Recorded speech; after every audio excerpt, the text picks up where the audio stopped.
you so much for being a part of this session. I'll introduce myself. I'm Mahesh Nazare. I will be a part of the moderator for this particular event that's there. I will go ahead in the order and I'll just introduce each one of you. To begin with, we have Dr. Mahesh Shah, who's joining us from the US, and MT FACC, practicing cardiologist for over 35 years in Southern Maryland. He's having a very strong passion of preventing cardiovascular disease for the communities, as well as he does a lot of research on the same topic. He's given a very short, brief introduction. Feel free to introduce more if you feel, Dr. Shah. Moving ahead, we have Dr. Jyoti Shah. She is a board certified and in internal medicine, pulmonary medicine, as well as in critical care medicine. All right, she's received her medical degree from Mahatma Gandhi Medical College. She's completed a residency at Washington Hospital Center and her fellowship in pulmonary care and medicine at the George Washington University Hospital. She very strongly feels that medicine is the very rewarding and satisfying career. At the end of the day, you really feel that you have, accomplished everything you accomplished something. That's what she says. In her spare time, she's spending a lot of time with her husband and two sons, and she also loves cooking and learning new recipes. So that's Dr. Jyoti for you. Moving ahead, we have Dr. Rakhi Krishnan. She's earned her medical degree at the Patna Medical College in India and now specializes in the study and treatment of infectious disease. Prior to joining Shah Associate, she was practicing at the All India Institute of Medical Services. She deals with many infectious diseases, including HIV, AIDS, hepatitis, Lyme disease, and other tick-borne disease. So that's her. Moving further, we have Dr. Manish Shetty. He's a professor of medicine at Cooper Hospital. He's the MD teacher and an examiner for DNB and FCPS. He's a consultant physician at Hinduja Hospital, Nanavati Hospital, as well as Guru Nanak Hospital. Many of the areas of interest are hypertension, diabetes, and infectious disease. He is actively seeking out patients and admitting patients for COVID-19 since the start of the pandemic. Moving ahead, we have Dr. Sada Fulde. She was awarded as the Youth Healer for New India by YFOD and the Navbharat Times. She's been a COVID Warrior, Pathbreaker 2020. She's a homeopathic consultant and psychotherapist pursuing fellowship in psychiatry and in homeopathy. She's been practicing for about 12 years and also trained a lot of homeopathic doctors. That's her. Coming to Dr. Kruti Buskute. She's an MD homeopathy, practicing homeopathy for over 19 years. She's a mother and also a wife to a corporate. Due to having to live in various places with the family, she's had the privilege of practicing homeopathy at various places in India as well as in UK. Currently, she's practicing in Mumbai and also is associated with the legendary homeopath Dr. Rajan Sankaran in Mumbai. She's actively involved in homeopathic management of COVID cases in her capacity and also takes interest in social roles and initiatives. So that's a little introduction to all of the panelists that is there. Firstly, I would say thank you very much for the nature of your job and what you all do. So it's truly, truly amazing. And, people like you are really helpful in the current situation. So thank you so much for everything. So I think to begin the discussion, Dr. Mahesh, we'll begin with you. Let's go with what's your take on the current situation and where are we headed? Good evening, everyone. First of all, let me thank everyone on the panel for giving their time, for their dedication and hard work in this battle against COVID-19. Also would like to take this opportunity to thank Anil and his team for organizing this webinar to raise awareness and working tirelessly, helping people who are struggling, and for their determination to be part of this crusade towards ending this pandemic. And we are looking forward to sharing our experiences, views, and to learn from your experience as we join our colleagues in Mumbai, in India. because we want to also learn in order to help our friends and family members in India. As Mahesh you already mentioned, that it is hitting everyone in the family, and we get call practically non-stop every day. So we also want to learn from your experiences as to what is working and what is not. Towards that, if you don't mind, let's just get started with the panel from your side regarding their experiences and views. And then, of course, we'll have Dr. Jyotisha, Dr. Krishnan will present their experiences treating patients over here. Earlier, as you know, that we really were hit hardest. That was about a year ago. And now we see that struggle in India. So I'm sure we have a lot to learn. We continue to learn from these experiences, and is still an evolving area where we will, as we learn, in order to help our patients who are really struggling. Right. So I think the way we look at this is maybe we could have about half an hour of discussion amongst everyone sharing your thoughts, and then we have a couple of questions that have come up from a lot of people who are working on the front line. Some of them who are participants. So maybe we can take the next half an hour discussing those questions accordingly. So yes, let's hear maybe one of the doctors from Mumbai, Dr. Manish Shetty. Let's hear you. Good evening, everybody. Thank you, Dr. Mahesh Shah, for the introductions and Mahesh Nazare for conducting this session. Well, I'm thankful that we have a good audience and we have a good panel who's going to discuss this meetings. Now, I am a physician who's been working in the COVID scenario since the last 1 year. That is, or not 1 year, maybe 1.5 years that we have been there. And we initially, what we faced was a lot of scare, a lot of fright, a lot of fear among our fraternity, people getting infected. We didn't have much knowledge about the disease. Our forefront people were getting infected. Our resident doctors were the forefront students and all who got infected. Slowly, we started taking data from the Western countries as to what drug would be more effective. I think last year, somewhere around March, April, May, we were prescribing a lot of hydroxychloroquine as the first line of treatment. And what I've seen in the last 1 year is the treatment has really evolved with more evidences coming in and all. What I would like to say is, as a physician who's been practicing, is we have gone through a series of changes. Means what I practice today and what I practiced maybe a year and a half ago is totally different. We have a lot of evidence-based medicines which have come in. We have the vaccinations which have started in India. So we have been getting a different kind of cases. In fact, the first wave was tackled very well with the lockdown. A lot of cases could be quarantined, and I'm basically practicing in Bombay, so we had this big areas where there were the crowding, the population was quite. Dharavi was one of the best examples in which the Mumbai Municipal Corporation took a very means it was a very aggressive monitoring and quarantine things that they did, and we were able to control Dharavi, which was the epicenter of the disease initially. If you see in the second wave, we have not heard about Dharavi at all, because that is how the things have been controlled.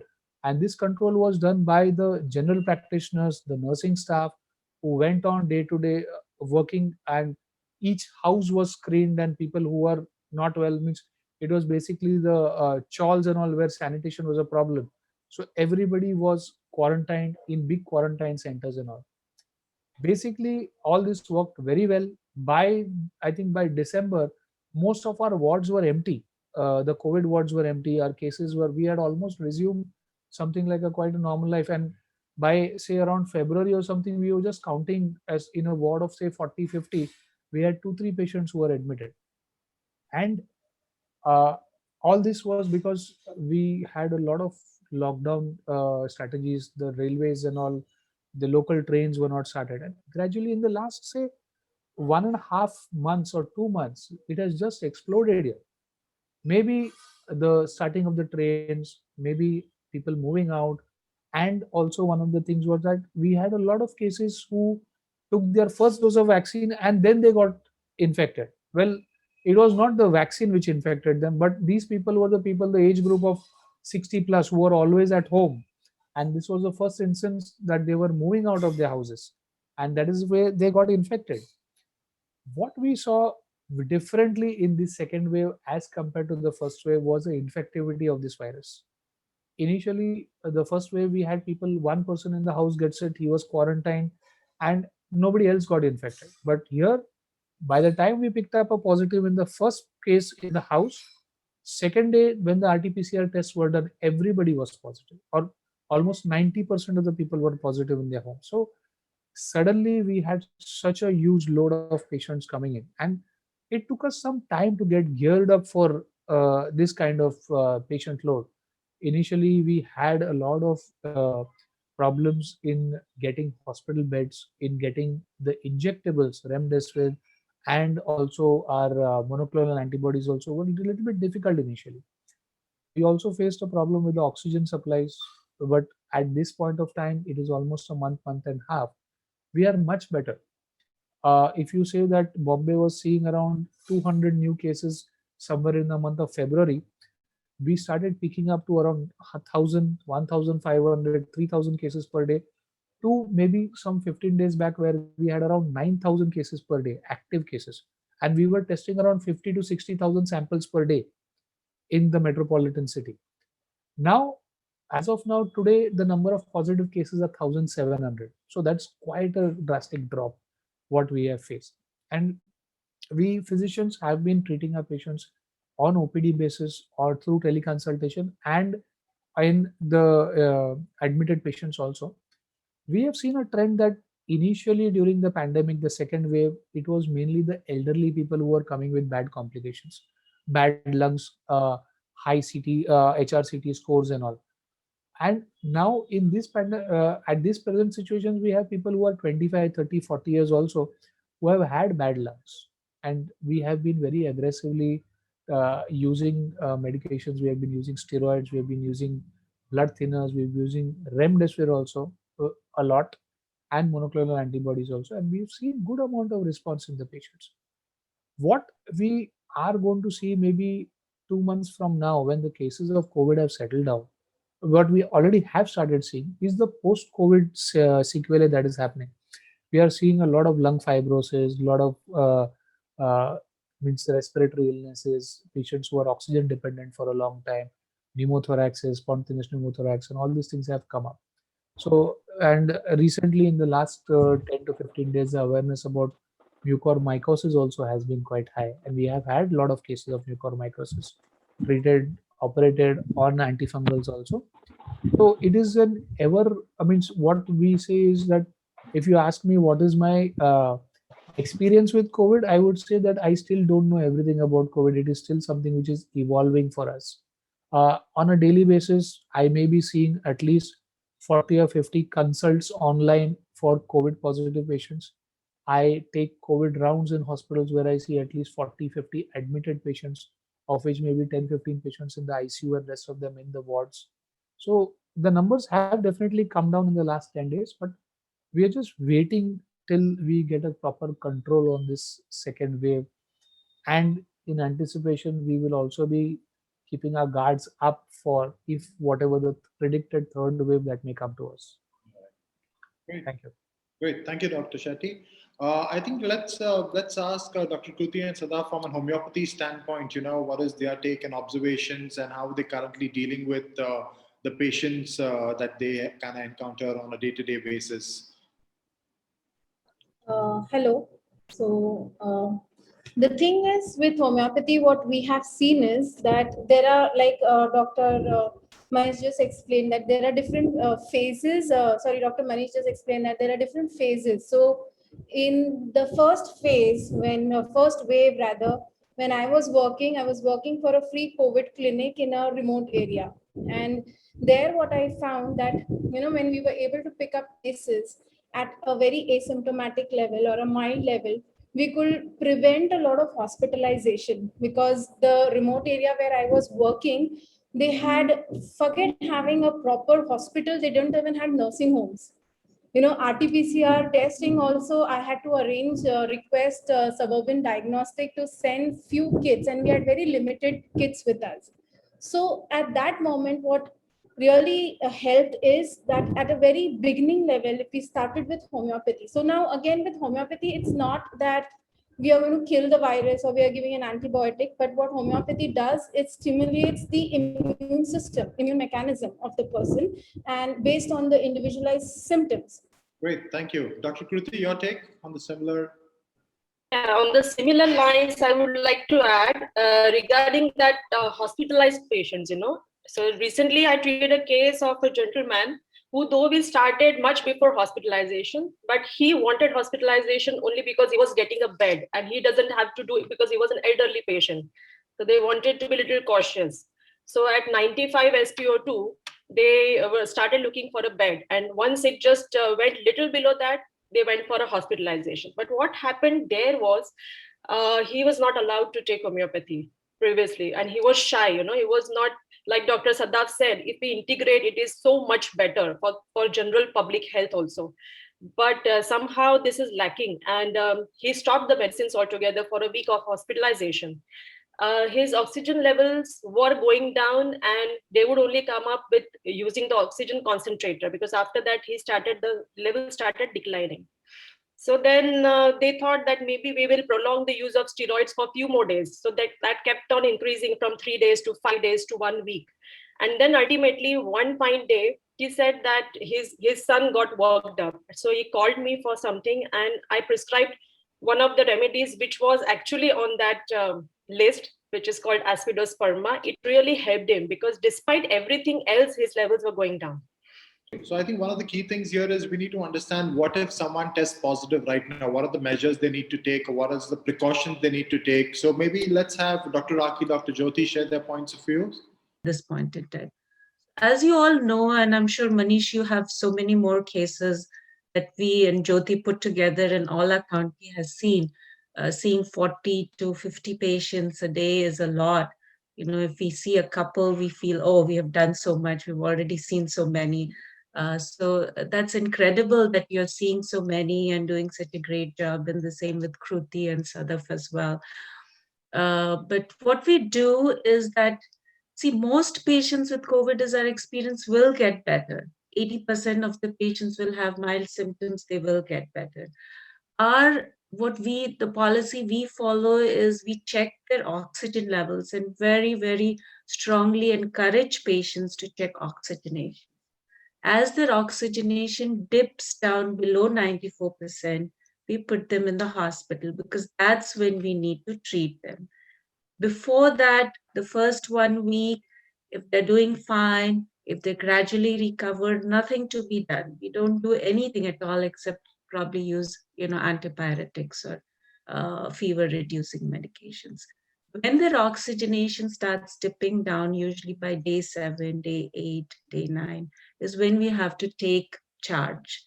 And our healthcare system maybe has more resources, so we can, use them in a better way and help patients in a better way. They get admitted, and then we start them on steroids. The mainstay of treatment when their oxygenation starts dipping is steroids. At that point in time, remdesivir does not work. Nothing else will work. Remdesivir works only within the first 7 days when there is active viral replication.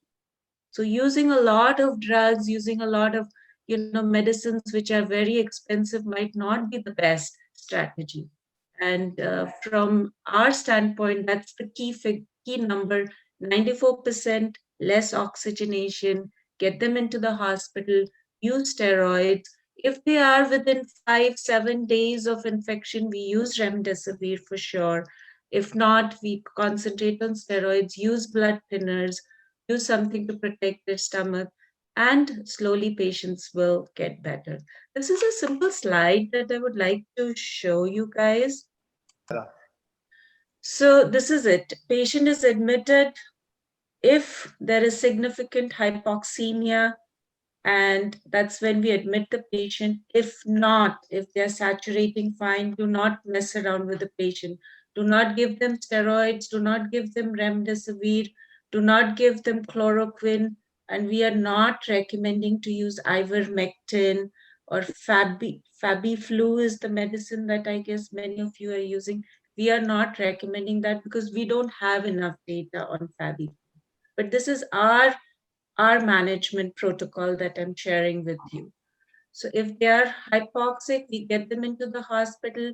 If they have had COVID symptoms for, about a week or less, that's when we use remdesivir, okay? Remdesivir prevents viral multiplication, so that will be used.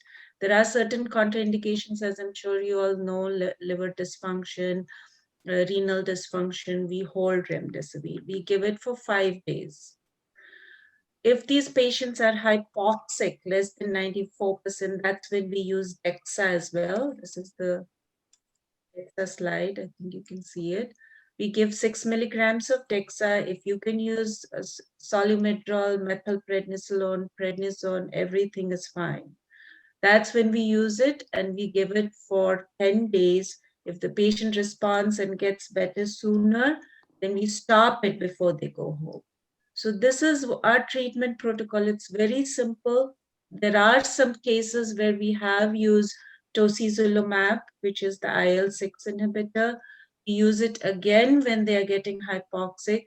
Some patients I have used a combo of steroids and tocilizumab when they are immunosuppressed, if they've had cancer treatment or they have been on other medications where their immunity is suppressed, then we do use steroids as well. So using this protocol, I think, about 96%, 90 or more than 95, 96% patients do well. We do see some patients who do get worse and then need vent support and all that. And that's when Jyoti would probably like to comment upon that. But I see that, and I have had family members in India. I don't have much experience with homeopathy, I'm sorry. Maybe we can definitely keep it in mind and learn more about it. But I have had patients in India where they have used a lot of antibiotics, a lot of antiviral medication. There's a lot of scare if those are not available. The mainstay of treatment, is blood thinners, oxygenation, and steroids. These are the 3 things. Every patient does not need steroid. So we are seeing a lot of mucormycosis, as one of you pointed out, in patients who have been on steroids for prolonged periods of time, high doses with underlying risk factors of diabetes and all. So steroid use is helpful not from day one. It's only if the patient is getting hypoxic when you need steroids. So please be very careful. Definitely, it's a life-saving medication. It helps save lives. Based on studies which were done, I'm not going to go into those studies. I think steroid is the only thing which has probably shown a lot clear-cut benefit on mortality. Remdesivir, what it does, it reduces the hospital stay or the duration of symptoms from 15 days to 11 days, 10 days, 8 days. So it helps in viral replication. But the mainstay of treatment here is steroids, blood thinners, and every patient, as I said, does not need steroid only if they're getting too hypoxic, when there's inflammation setting in that they need it. So Jyoti, you can go ahead and put in your 2 cents too. Thanks, Rakhi.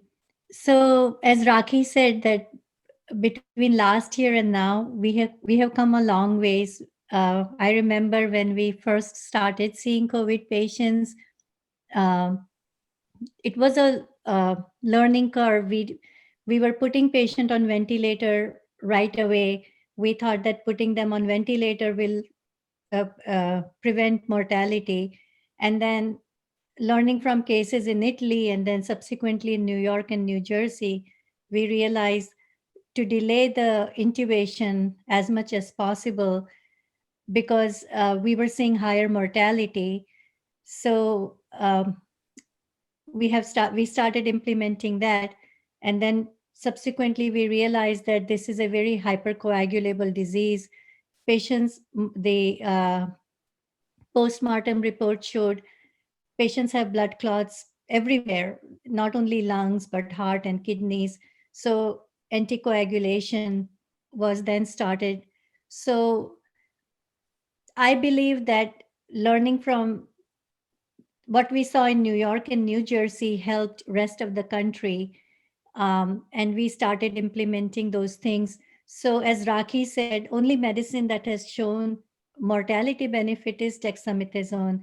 Everything else is just minimizing the hospital duration. And having said that, I think the virus in India is definitely different than what we have seen here. So um, physicians in India are now learning what we did last year is now what they are doing right now. But I think it's a very difficult situation because the problems are not just at the level of physician that patients are prescribed multiple medicines, but then patients have access to labs and CT scans, and then patients have other relatives recommending what should be the right treatment for them.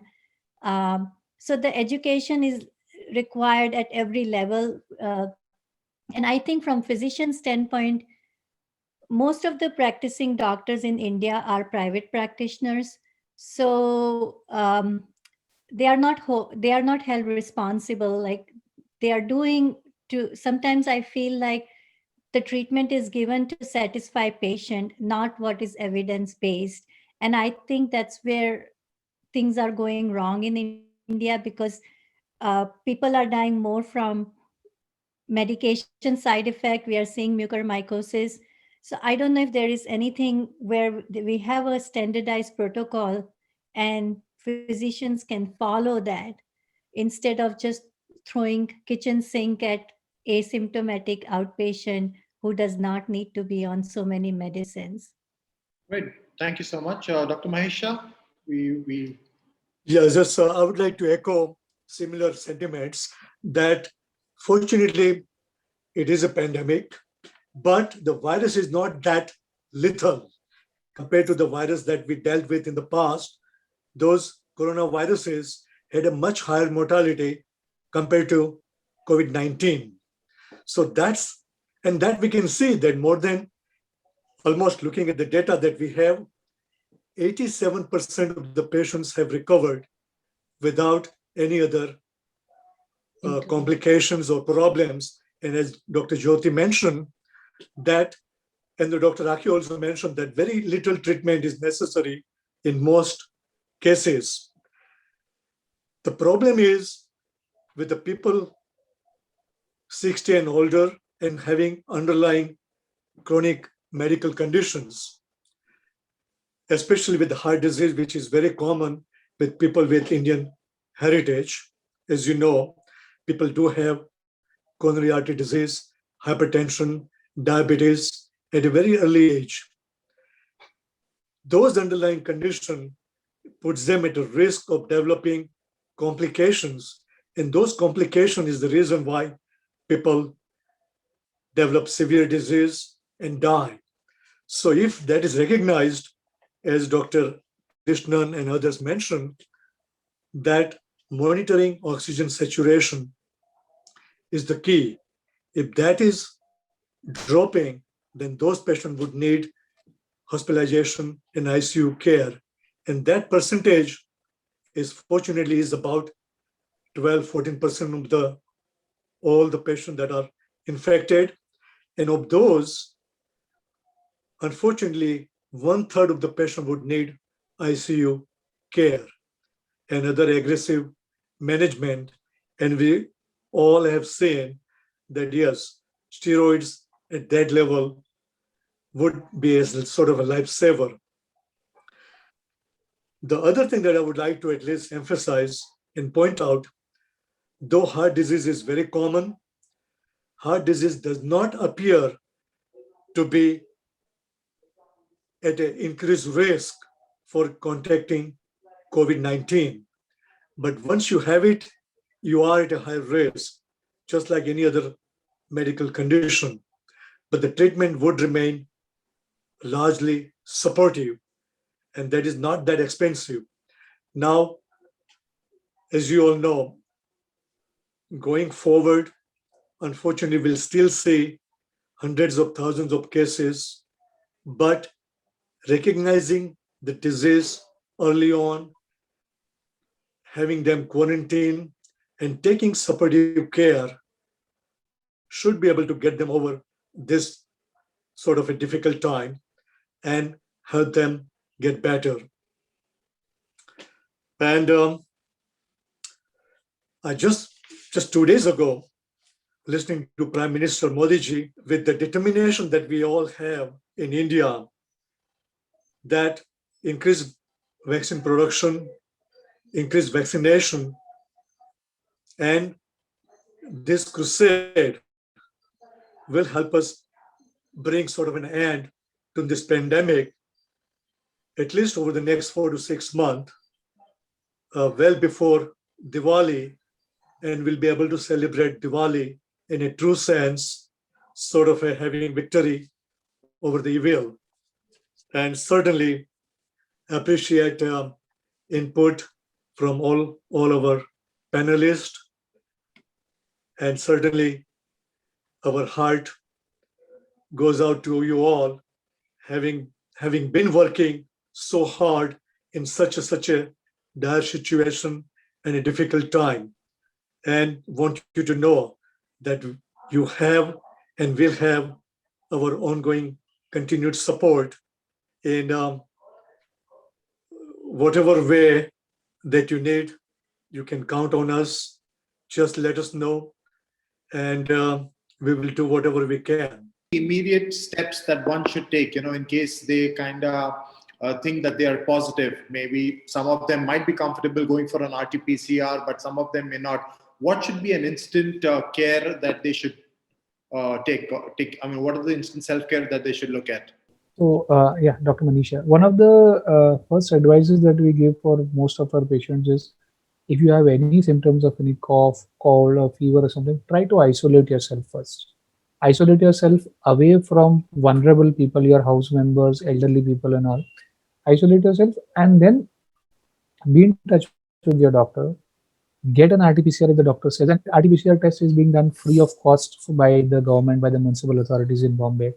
We have home RT-PCR available at this point of time. Right. Initially, definitely the stigma in cities was quite much, because that time anybody who was infected was quarantined away from their houses, and also that fear has been there, that will we be taken away from our house, put in a quarantine center and all. First wave, most of the general practitioners, because they practiced in slum areas, in small clinics, 10 by 10 feet clinics and all, everybody had shut shop because of the fear of getting infected, because they used to see 50 patients crowding into their clinic, which is not there in the second wave. I think everybody has got an infection during the first wave. Many doctors got infected. So now all the clinics are running, even if it is at the slum level or even at a small city type thing. All the clinics, everybody is functional. So it is not difficult for them to get medical aid. And I don't think that the stigma of COVID is much at this point in the city of Bombay. We have learned to live with it. Which previously, if I saw a patient who had COVID, even in the wards or something, I would be at a distance of 10 feet at least from the patient, go nearby, examine and move. But now our OPDs are full of patients, walk-ins are full of patients who are COVID, who have COVID-like symptoms. So I don't think the stigma is too much, but definitely we still need to, the most important thing is isolation. That is important. Okay. Great. Yes, Can I ask a question here, especially to Dr. Manish? Yes, madam. I have faced all these situations where patient is shying away. They do not want to go for the RT-PCR, especially like you said, because of the fear of being taken away by the BMC, the isolation wards. So how would, we are sure they are COVID positive. Positive, yes. And we advise them everything, all precautions, isolation, everything. Apart from that, how do we ensure that what do we evaluate in their blood? Because what I did was, in one or two instances, I just kept evaluating the CBC, the D-dimer value, and the CRP. So And see, patients who are more reluctant to get their test done, especially youngsters and all, the Yeah. way we counsel them is saying that, see, you may have COVID, even if you don't test, you will be fine. You are an asymptomatic or a mildly symptomatic person. What we are worried is about your immediate family members or your neighbors who are the high risk or a comorbid group. And by the time we diagnose in them, if we have not done an RT-PCR, it will be quite late for them. So other way around, like what you said, is a fever who comes, if they are a little bit reluctant for the RT-PCR, we would definitely advise a blood test. A CRP would guide us, a lymphocyte count would guide us. D-dimer, maybe not the first thing that I would do immediately when I see a fever patient, but if the patient is COVID positive, I will definitely do, but at least a baseline. We also are dealing with a lot of other non-infectious diseases. I don't know. Last monsoon, we were all worried that with COVID, we'll have dengue and we'll have malaria, but nothing came up. COVID overtook everything. There was hardly, we counted on our fingers the number of dengue or the malaria cases that we saw. So just a basic blood workup would also be good. But we do stress on an RT-PCR, not just for the patient safety, but saying that you will be a threat to your immediate family members, so better get it tested. And if we know that you are positive, the next step is that we screen all the family members. We have picked up elderly people asymptomatic early and isolated them, kept a watch on them so that they have not developed any complications. right. Right. One of Manish, can I ask the question to Manish? So, Yes, what madam. has your experience been so far with this current wave in India? Because we typically say high risk patients should be Yes. protected, but from what I hear is there is no more high risk group. We are seeing young people dying from Yes, it, getting yes. intubated. So, what has Yes. your experience been? So when this second wave started 2 months back, we were seeing a lot of bad pneumonias in the elderly people and people who had comorbidities. But as we have seen in the last 2 weeks or last 1 month, there are very young people, healthy individuals who have come out with bad lungs, and the mortality has been quite high in them also. Means we have had deaths of 19 years or maybe 25 years coming with a bad lung, requiring 15 liters of oxygen support for 2-3 days or longer, and then succumbing to some kind of an infection or going on the vent and not being able to come out. Yesterday only we lost a 36-year-old guy who was on the vent for last 2 days, received everything on time. Means it's not that they are coming in late also. They are coming in during the viremic phase with a bad lung, receiving remdesivir. In fact, I don't know how you would take this, but we are very aggressive in treating patients who have a very high oxygen requirement. We have been using the monoclonal antibodies also, and we have had good responses. With tocilizumab, it has been something like our patient who's on 15 liters of oxygen, we give 1 dose of tocilizumab with a good coverage and all, we see that his oxygen requirement comes down in 2 days to at least 3-4 liters. So, but the spectrum is changing. We have, it's not that COVID is being managed only in the tertiary care centers. COVID is being managed even in the nursing home levels also at this point of time. Means there was such a shortage of ICU beds that most of the hospitals who had even a basic ICU setup were included by the BMC, saying that you will cater to patients. But definitely the point what you made is right, that we are seeing a lot of patients who have been absolutely healthy landing up with a lot of bad disease. So it's very unpredictable. We will not be able to, means I don't think there is a test where I can tell that this patient is going to complicate and this patient will not complicate. And can I ask you one more question about maintaining their saturation? Because I have few extended family and they are maintaining a sat of like low 80s or mid 80s. And these are people who have cardiomyopathy. So I feel like we should maintain at least 90% sats because otherwise they are at risk of having an MI. So you had mentioned earlier that a lower set will be more acceptable. Yeah, and Is that's this what the because of recommendation were vaccine? when we are. Yes, we were facing a lot of oxygen issues at some point, maybe say a month back.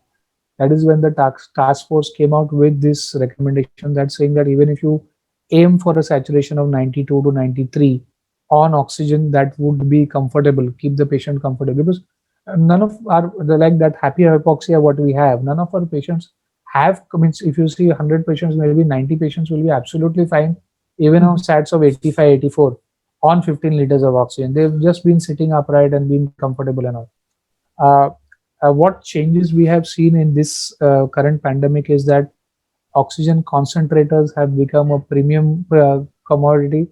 Everybody is booking an oxygen concentrator or having something ready at home.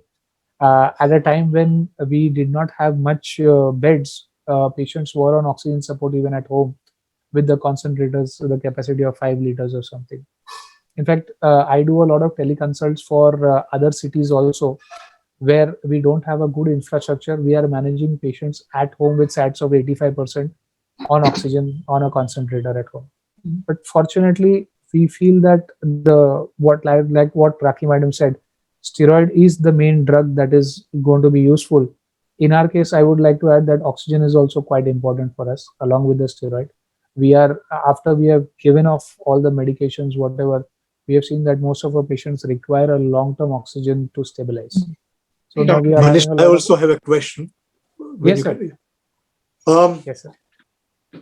The healthcare specialist and a scientist do have a dire prediction for the near future, even though people are recognizing, but just the sheer number of people in India and with the living condition, that we will see the cases almost double over the next, I guess, 2 or 3 months.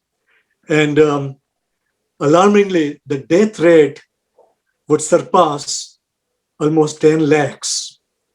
So I'm glad that you mentioned that Chief Minister and even the central government is sort of preparing a kind of a task force that is going to be needed and required to deal with this kind of a dire situation.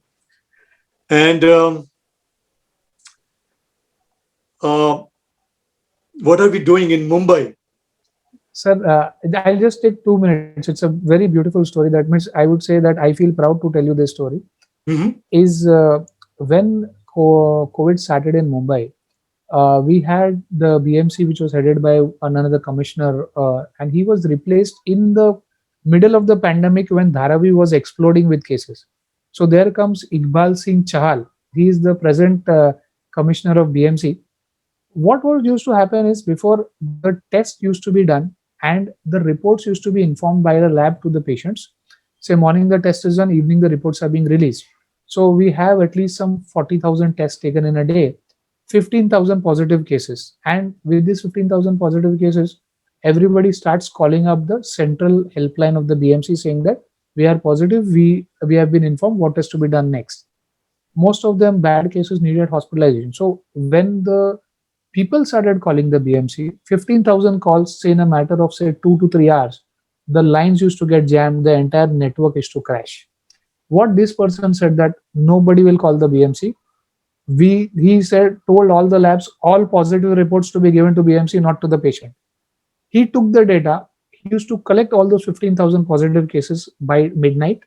Next morning, 6 o'clock, the entire Mumbai was divided into 24 wards, where according to their addresses, these 15,000 cases were split up into 24 wards, where they had at least 4 doctors and 4 nursing staff sitting at their call center. Each was given, say, around 100, 200 calls to be made. 6 o'clock data distributed, 8 o'clock you get a call in the morning that you are positive.